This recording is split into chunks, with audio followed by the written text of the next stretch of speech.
Утре ќе бидат одиграни надпреварите од второто коло на третата македонска фудбалска лига исток, а во рамки на истото слободна ќе биде екипата на Хоризонт Турново. Во Берово ќе се соочи домаќинот Малеше и Дојранско езеро, дуел на две екипи кои во првото коло претрпеа порази.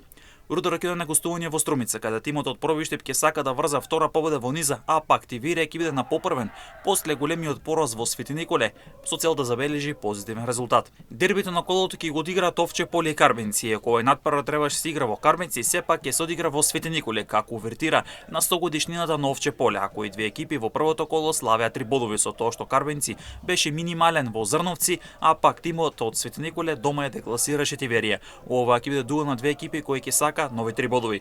Во Делчево екипата на Брегалница ќе го пречека Светлос од Зрновци. Во надпора каде и двете екипи во првото коло беа поразни, па сега ќе бараат први бодови во новата сезона. Во Валандово ќе се одигра дербито на меѓу Победа и Ударник од Пирава, а меч кој со сигурност ќе го наполни стадионот во Валандово со поддршка од верната публика и верните навивачи.